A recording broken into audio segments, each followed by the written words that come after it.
Lizzie Borden took an axe, gave her father 40 whacks when she saw what she had done. She gave her mother 41.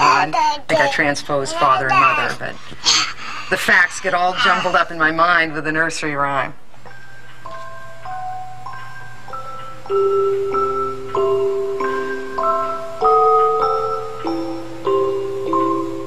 I became totally obsessed with this thing. I've been studying the case for a lot longer than I'd like to admit. And I couldn't read anything else but Lizzie Borden, and I was afraid that if I read anything else, I'd forget.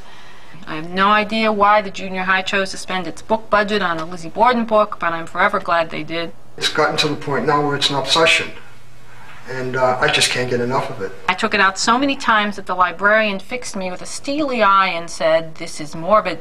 You are never to check this book out again." It just got to the point where I was spending 4 out of 5 nights a week at the local library or here at the Historical Society, just digging and researching and reading. My head is just filled with... Someday I've got to break down and get myself a computer because I just can't keep any more in my head. In 1982, my mother said, "Lizzie did it, let her rest in peace." And I says, "Mama, no way. I'll prove it to you." And that's when I spent 10 years researching it. It's a classic drama. I mean, there's the maid, and there's the stepmother, and there's the miserly father. It was a job, trying to sort everybody out and comparing what they said to the newsmen, what they testified to at the hearing, and what they testified to at the trial, and then merging them all together, and all of a sudden things stopped falling into place. And then, of course, I read all the books that were available, and since then, it seems a book comes out every 3 or 4 or 5 years. No year goes by when the local press doesn't acknowledge the anniversary of the killings, and today is August 4th. Abby Durfee Borden has now been dead about an hour. Right now it's 11:15, and Andrew Borden is just coming to the house. Lizzie Borden, a 32-year-old spinster, was accused of killing her father and stepmother in their 2nd Street home. She and the maid, Bridget Sullivan, were the only 2 people in the house at the time of the murders. You know, Bridget Sullivan, the maid, was guilty. No.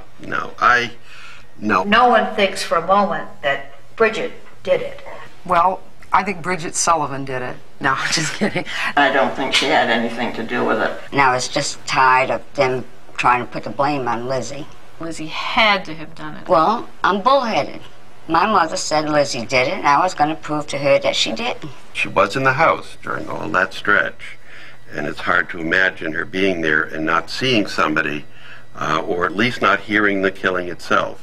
Well, it's 11:15. Andrew's home now. At the top of the stairs, Lizzie giggled. Lizzie was standing at the top of the stairs. To Lizzie's immediate right, 12 feet to her right, was her dead stepmother. The prosecution claimed that Lizzie had pretended to be the dutiful daughter, helping her father lie down, asking him if he wanted the window open, and then, if you believe the Lizzie theorists, saying, you know, "Lie down, Papa, take a nap, don't wake up." We're at 5 minutes of 11. Right about now, Andrew Borden is having his head split open. How do they make these? I fabricated these out of fiberglass, so they're hopefully indestructible. I use them in my lectures, on displays. They are never out of my sight. The first blow, probably delivered right now, splits the right side of his head down and splits his eyeball out, and the eyeball hangs out. Andrew Borden received 11 blows to his head. 7 of them penetrated the skulls. Abby Borden received 18 blows to the head. Now, documentation will say 19. 19 is correct, but one was a misdirected blow which hit her in the back of the neck.